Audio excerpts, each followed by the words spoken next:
Hello! Welcome to another edition of Tech Hub. My name is Mercy Frank, your host. I'm always excited for a Friday because this is when I get the opportunity to preach the gospel of technology on TV. All right, before I continue, I just want to say, please be careful.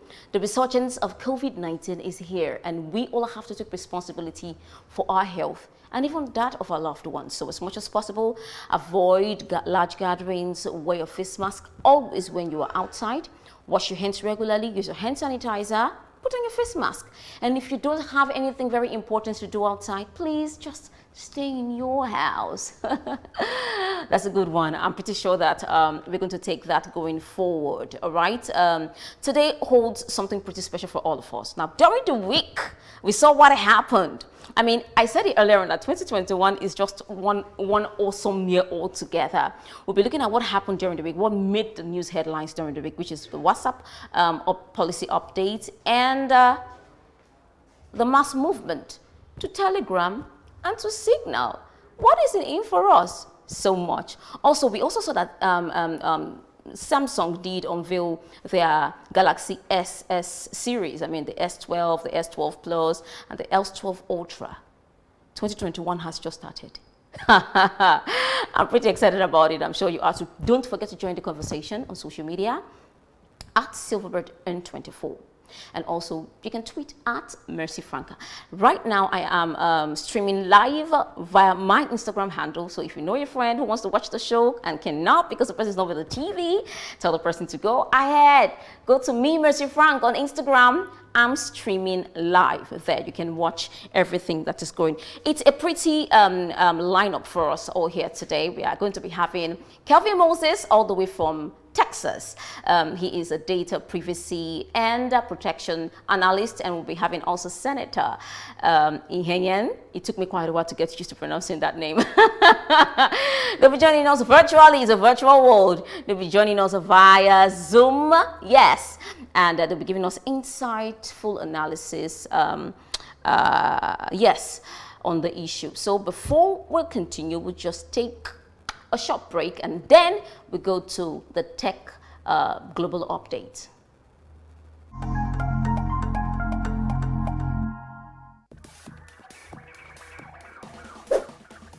You can now stream Silverbird News 24 live on mobile app.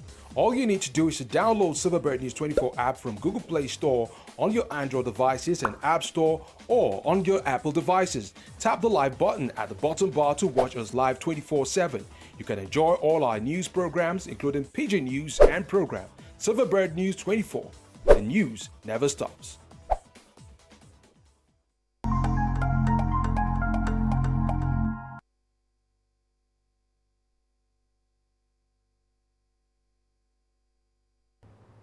All right, it is the global tech update right here on Silverbird N24.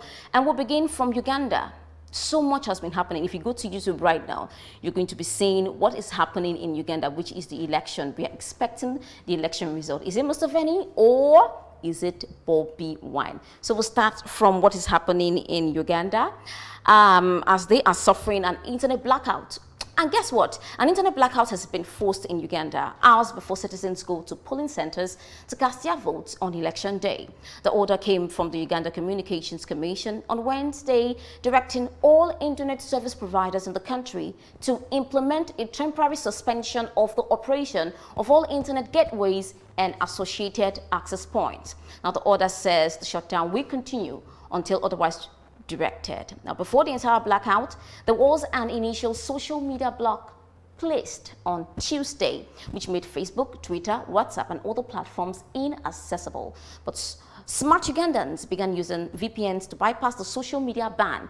This happened until a complete internet shutdown made it practically impossible to access social circles online. And we keep moving on. Nigeria records $428 billion worth of e-transaction in 2020.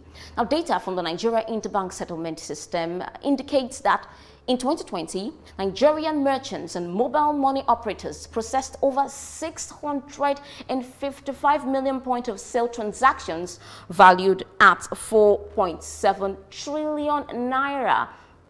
This number represents a 50% increase from 2019. Electronic transactions took a hit when the Nigerian government implemented a lockdown in 2020 due to the disruption of the coronavirus pandemic on several businesses and activities. Also, Telegram Signal gets millions of downloads. Wow. Encrypted messaging apps Signal and Telegram are reporting massive surges in new users following tweets from tech mogul Elon Musk, who urged the audience last week to drop Facebook-owned WhatsApp over its recent privacy policy changes. Now, the Signal app has exceeded 1.3 million downloads, averaging over 50,000 times the normal downloads prior to Elon Musk's tweet. Now, Telegram reports that it has surpassed 500 million downloads already. Where is Alibaba? The world has been looking for Jack Ma, the founder of Alibaba, as his whereabouts are not known. In October 2020, he was China's wealthiest man, preparing to float Ant Group, a fintech company, in what was built to be the largest IPO in the world. But the listing never happened. The night he spoke about the IPO was the last time he was seen in public. And that's it on the Tech Global Update. Let's just take a breather for just a few seconds. And when we come back, we'll dive straight deep into the interview. But yeah, before we go on that break, quickly, you see this book here? There's a book here. Yes, Alibaba. This book made me fall in love with Jack Ma. I mean, I don't know what is happening, but wherever he is, let them find a way to get him back. Because this man has done so much for the Asian community and even for the rest of the world as well. So please, Alibaba, where you are, wherever you are, Jack Ma, we love you. Please come back. Please come back. Thank you. All right, we'll go for a short break, and when we come back, we'll dive deep straight into our interview, which is about data privacy and protection. Do individuals have a role to play? After this break, the conversation starts. The fight against COVID-19 is far from over. We are presently in the community transmission phase. Unfortunately, this is the most deadly part of its spread, and it's more prevalent in high-density areas. Don't become a statistic. Wash your hands frequently with soap and running water, or use a hand sanitizer, and remember to practice physical distancing at all times and avoid crowded places. But if you have no choice, you have the choice of wearing a face mask. Remember, it's not over till it's really over. This is a message from the Silverbird Group.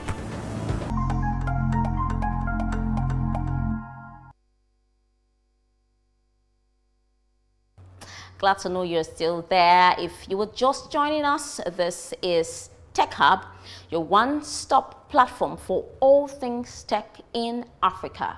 We are taking the continent by storm. And whether we like it or not, Africa has to embrace technology because it's the only way forward. Now, just a few days ago, let's just say during the week, WhatsApp decided to shock the entire world. While we are just, getting recovered from the coronavirus, pandemic, and we're trying to get back to life, WhatsApp dropped the bomb that it has updated its policy, and the whole world was taken by surprise, and the whole world began to fight them. Now we want to talk about data privacy and protection, if individuals have a role to play. And joining me in the conversation is Kelvin Moses, a data privacy and protection analyst all the way from Texas. And also joining us will be Senator Ihien, who specializes in information technology and intellectual property in law, and is one of Nigeria's protection and one of Nigeria's data protection and privacy experts. Young man, permit me to call you young man, welcome to Tech Hub. Thank you very much. It's great to be here. Okay, I wish I could see who was speaking. Yeah, that's Kelvin. Hi, Kelvin. It's so nice to have you here in Nigeria. Thanks to technology, you don't need to fly all the way, down here. Now, let's quickly get to the meat of the matter. I want you to give a bit of a background analysis on this WhatsApp policy update issue. Why is everybody running away from WhatsApp, to Telegram, to Signal, and to every other, messaging platform that is available?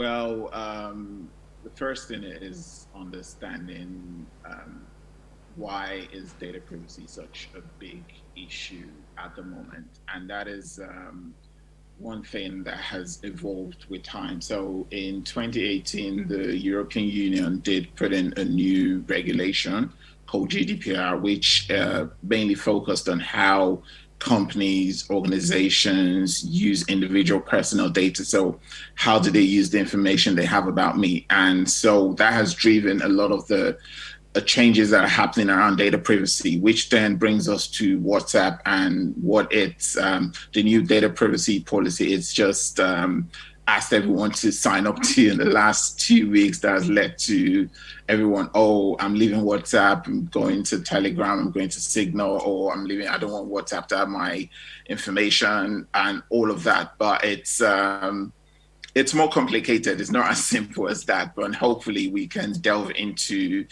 the intricacies and the details around this whole issue, basically. But data privacy, it's WhatsApp has had to like tell you, oh, this is how we want to be using your data going forward. And because WhatsApp is also owned by Facebook, which is a big data user, and if everyone that has Facebook will know, everyone is always saying, oh yeah, Facebook knows everything about me. And it's now information that we've put out there. It's in that space. And so there's that concern about, oh, is WhatsApp going to be taking my chats, my messages between my friends and I, and is it going to be on Facebook? So those are some of the complexity. Those are the questions people are asking. So hopefully we will try and clarify a lot of those questions for you guys. Thank you for that. But there was a platform I read that tried to explain and give more light to the issue that these affect basically business accounts. I mean, it does not really affect, people who just have personal accounts. This is basically for people who have business accounts, since, they have their business connected to WhatsApp. They are the ones that will be having this issue. How correct is that? Well, it is correct, but it's also, like I said, it's more complicated than that. So even though, yes, it's a business account that would be needed, because basically we have to understand that Facebook is trying to monetize WhatsApp. So it needs to be able to sell information, or it needs to be able to make WhatsApp profitable and not just be there as a free functionality. So that's what we have to understand. So one of the things that the business, can you hear me? Go ahead, Kelvin. Yes. Okay, so for business accounts, you say it's for businesses, but there's also the individuals that use that business. So I, as an individual, if I engage with a business on WhatsApp, what then happens to my information that business holds? What happens to that information? Can that information then be linked into my Facebook account? And then does Facebook now automatically realize that actually I, as Kelvin Moses, have interacted with business A, and so I must like XYZ. So therefore, it now decides to market or sell its products to me because it has that information that it's gotten from that business account. So it's more geared towards the business use of WhatsApp, but we also have to understand that even as a business, you will also be engaging with individuals. And as an individual, I have to know what happens to my information if it comes in contact with you as a business. It is pretty scary. It's pretty scary in the sense that you just don't know about your data and how far it could go anymore. There's so many cases that I would have used an example, but because of time, we'll just go straight to the next question. Now, there is this thing about people not having a Facebook account. I'm not on Facebook. Does that affect me as well? It's it wouldn't. Yes, you're not on Facebook. You have WhatsApp app, so it's Instagram. So even if you're not on Facebook, you have Instagram, and it's also, the information can also go to companies that or could actually be marketed to an organization that doesn't necessarily want to know about your Facebook. What are the kind of pictures you like? What are the holidays you've gone to? what is your life like on Facebook, but just wants to get your information in terms of like, okay, so you have XYZ contacts on your phone and they're on Facebook, so it is of interest. The problem is data privacy. It can be looked at as just point A to B. It goes far beyond that. So if it's able to get my information to say, oh, like Kelvin Moses has 10 contacts on his phone that he engages with on WhatsApp via this product. These other 10 contacts, oh, 5 of them actually are on Facebook. And so we can actually, so it's about what is it being used for? So it's not just you being on Facebook, it's knowing that that information, the fear people have is that information could be used for whatsoever reasons. And most of that information we're sharing out anyway, but it's understanding and knowing that regardless of being on Facebook or not being on Facebook, your data, your information, your personal data can actually be out there and could be sold for whatever reason. Absolutely. Spot on, Kelvin Moses. Thank you.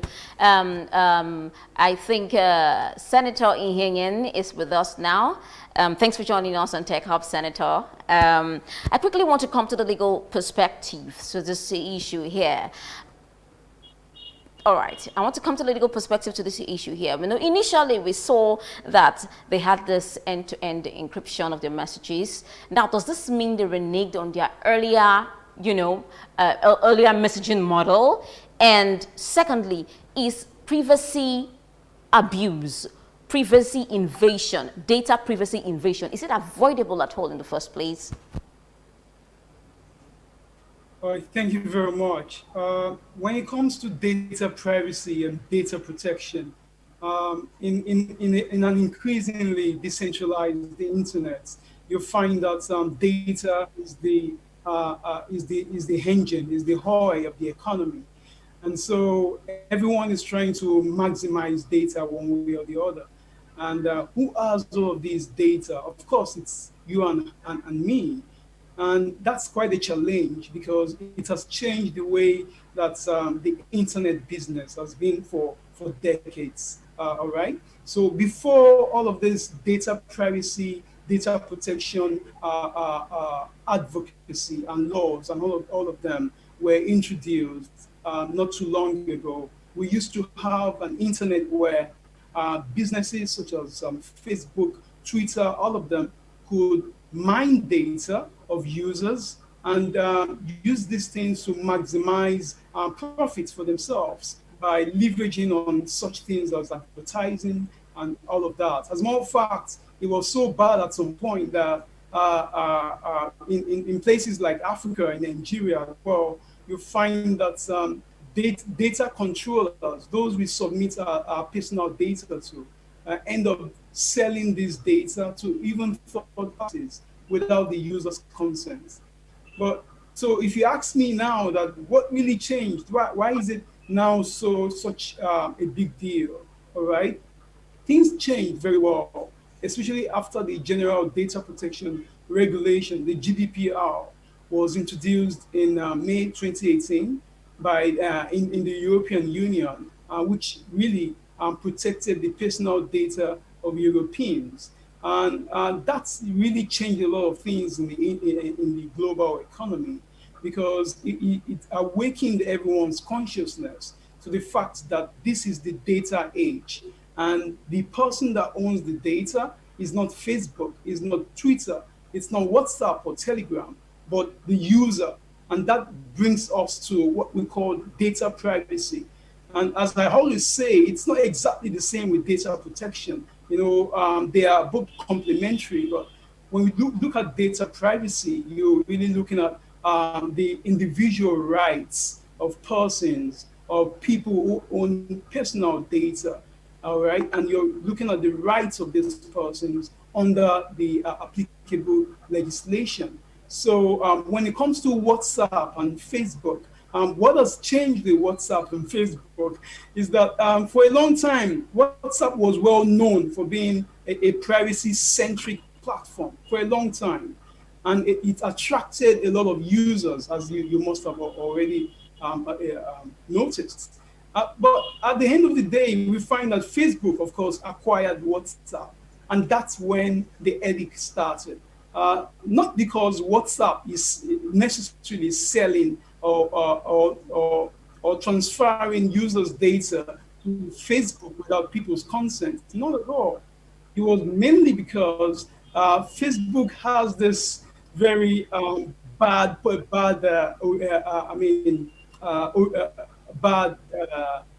image.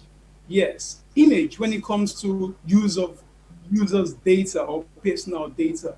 I mean, the Cambridge Analytical issue is, yes, Senator, this is where I'm going to come in, and for us to be careful the yeah, adjectives that we use for some of these tech giant organizations, because this kind of situation have not really happened before. I mean, these guys are more like pioneers in the industry, and they're still trying as much as possible. Let me just play the devil's advocate here, trying as much as possible to learn to put two and two together to make four. I totally am against data, data privacy, abuse, invasion, and the rest of them. But I have to say at this point, this is the latest business model, and it is going to be for quite a time to come. The Ubers of this world, the Airbnb of this world, the Lyfts of this world. I mean, they're all using people's data. I mean, the world is going to become data-centric at some point, but what we need to do is probably try as much as possible to learn to, how to stand our ground to ensure that our data is not abused. Now, you said something earlier on about the European community trying as much as possible to put forward laws, policies to protect, themselves from data abuse. Let's talk about Africa now. What lesson can Africa learn from this? The reason why I'm saying this is because when this happened, people were porting en masse. People were moving en masse from Telegram, from WhatsApp to either Telegram, which is American owned, or Signal, which is Russian owned. I mean, I've not heard so much about some African made for Africa use messaging platforms. So what does this spell for Africa? Because we need to have some sort of knowledge about how to protect ourselves from abuse like this. I'll start with Kelvin. Yes, thank you. So for Africa, yes, we have to understand that in order to play on the global stage, we have to recognize that we have to set our standards as well. So when you talk about data privacy and all of that, different countries have their regulations with regards to this. There's the European Union one, there's the Canadian one, there's the Indian one. There's also the UK model as well, which puts in place regulations that each and every one of these countries recognize as important in terms of protecting its users. So I think Africa as a continent, and especially Nigeria, we have to also look at this and recognize what are the roles we want to play. How do we want to be defined on that global stage in terms of like, what is important to us as a continent? Is our personal data important to us? Do we even take it seriously? And there's so many angles to look at this, from either from organizational level, like with HR, to as a company, as a telecoms communication company. When we have these interactions with people, with individuals, what then happens to their data? Because whether we like it or not, data is here to stay, and the person that has data right now or is able to determine or see trends from data is actually the person is really. And that's why you look at all of the tech companies, look at their market values right now, they're so high. And that's because there's that data right now is recognized as a very valuable resource. So it's Africa understanding that the importance of data, and not just thinking, oh, well, it's just my name, it's just my date of birth, and that's it. But it's understanding that the potential of what can be done. And the truth is, data privacy is still not fully understood. There's still various strands coming in. So there's artificial intelligence. There's so many ways to look at this, and it's a very horizon is still opening up. People are still trying to understand how it works, and it's never truly. But the main thing is, let's get started. Let's understand. Let's get the right professionals in place, putting some of these Absolutely. regulations, some of these policies in place, and so that when organizations want to invest in Africa, they recognize that yes, we have our regulations, they have to Good. adhere to it, and that is Absolutely. Spot on, Kelvin. Spot on, Kelvin. We are about rounding off the show, so we need to accommodate as much as possible answers to our questions. Senator, do individuals have a role to play this time around? We've seen the example of Elon Musk announcing to his Twitter followers, follow me to Signal. Do individuals have a role to play to ensure data privacy is respected in Africa? And what are these roles? What can they do? All right, that's a very interesting question. When it comes to data privacy, it's data protection. It has a lot to do with the individual.